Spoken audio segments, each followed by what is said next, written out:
Greetings, my friends, and welcome to another episode of The World According to Waz. It's a Thursday night here in Michigan, February 23rd, 2023, and I hope you're all having a good evening.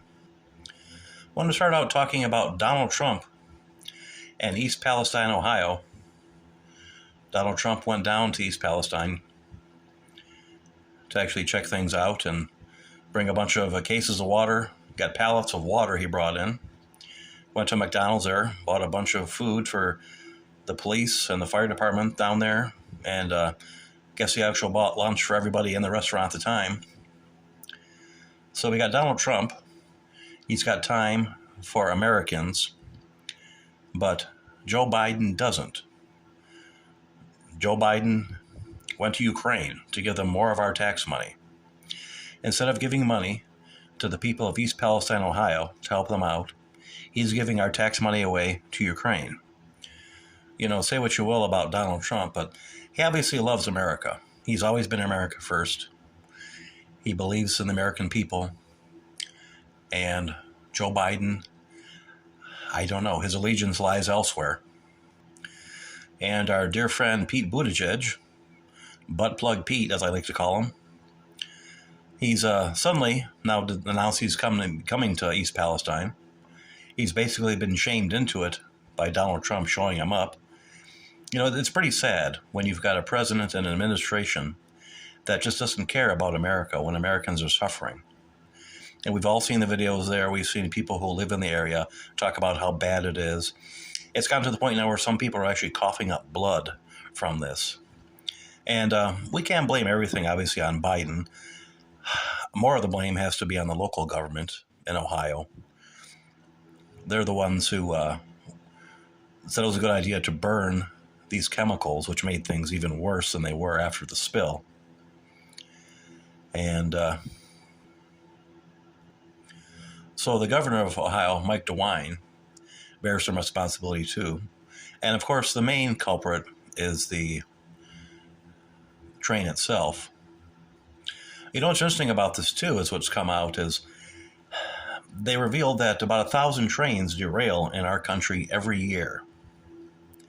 And the question I have is why? Why is there an average of 20 train derailments? There's an average of 20 train derailments in the U.S. every single week. Why is that happening in the United States? This is not a third world country. Why do we have trains flying off the tracks in the U.S.? That's like 3 a day on average. This is unacceptable.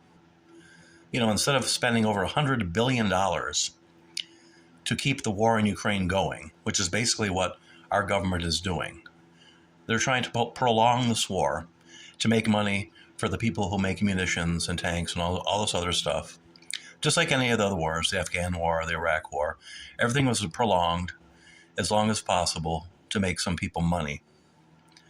You know, all this money they gave to Ukraine, some of this could be used on the tracks or on the country to fix them up. I mean, if they're that bad, we've got an average of 3 train derailments a day, every day throughout the year. Something is wrong there. Not to mention the people in East Palestine, Ohio, they need help. You know, some of that $100 billion could go a long way. Another thing I'd like to talk about is Tucker Carlson was one of the few people I can stand to watch on TV. I actually like him. And you probably have heard that Kevin McCarthy, the Speaker of the House, Republican leader in the House of Representatives, has turned over 41,000 hours of Capitol Hill surveillance footage from the January 6th insurrection and riot, whatever they try to portray it to be. Of course, they make it out as to be this big insurrection where these people wanted to take over the country, and that's as far from the truth as possible. And Carlson and his buddies at Fox are poring over these tapes, and Tucker says in the weeks to come, they'll be releasing some footage showing what actually happened. And of course, the left, they're up in arms over this because their whole thing for the past 2 years is claiming this was an insurrection. Trump tried to overthrow the government, and I have a feeling we're going to see otherwise. You know, the January 6th hearings were just a big sham, and the only footage that they used was footage that made it look as bad as possible. They cherry-picked some footage to try to show that's exactly what happened, that Trump set this thing up, and his MAGA supporters were, our domestic terrorists because they wanted to overthrow the government. And I actually saw some footage on Twitter recently from January 6th, where this guy, he's got an earpiece in his ear. Now, whether or not that means he's working for the government or whoever, who knows. But he's actually pulling people into the building after the doors were open. And this one lady, they show her afterwards, she's asking the guy, why were you pulling us in here? And of course, he didn't respond. But it makes it look like, they were being pulled into the building for some reason. Like they wanted to make it look like it was some sort of insurrection when in fact it wasn't. So it's going to be interesting what Tucker Carlson comes up with. And we should all keep our eyes peeled on his show to see what he has coming up in the next few weeks.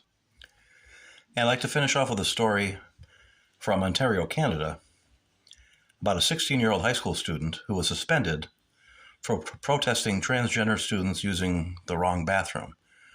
And by that I mean guys who are pretending to be girls using the girls' bathroom. And the girls going to school there, real girls, were disturbed by this and upset and felt uncomfortable, obviously, with these guys coming in using the bathroom there. I'd like to do a shout out for, on Twitter, an account by Citizen Lens. His handle is at Citizen, CITIZEN, LENZ, as in zebra. And he's got an excellent account. This is where I came across the story, and I've been following him for a while, and he's excellent. I would highly recommend you follow him.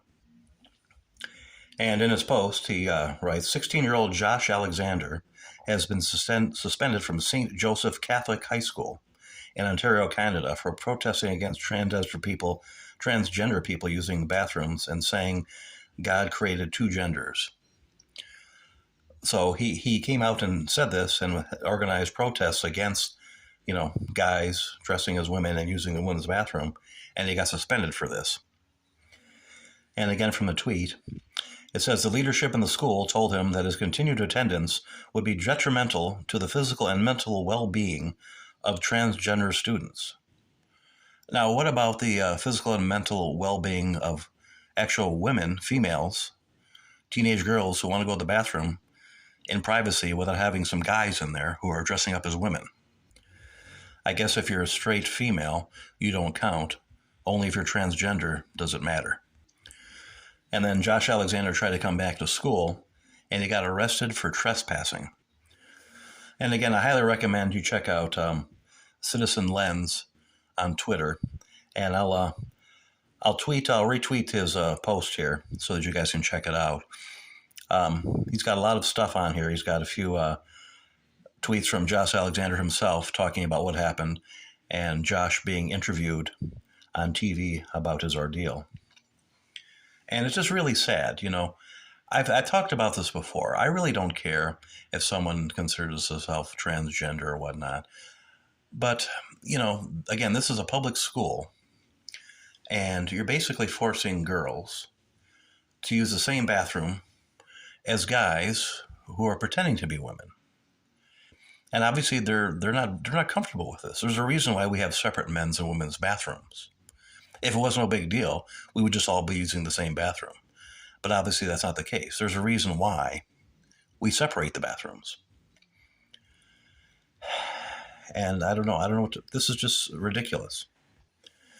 It's getting to the point now where they're going to have single-serve bathrooms. By that I mean, you've seen the ones where there's a door on the door leading to the bathroom. It's got a lock on it. It's just for one person.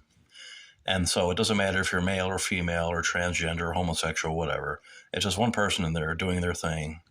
And, that's basically what it's coming down to. We can't have public bathrooms anymore because of this. You can't have a public bathroom for men, public bathroom for women, because you got different people going in different bathrooms depending on whether or not they feel like they're a man or woman that particular day. Well, there's so much more in the news to talk about, but I'm going to cut this episode of my podcast short. I'll have another one up in a day or two. And hope everybody has a good evening, and I'll talk to you again soon.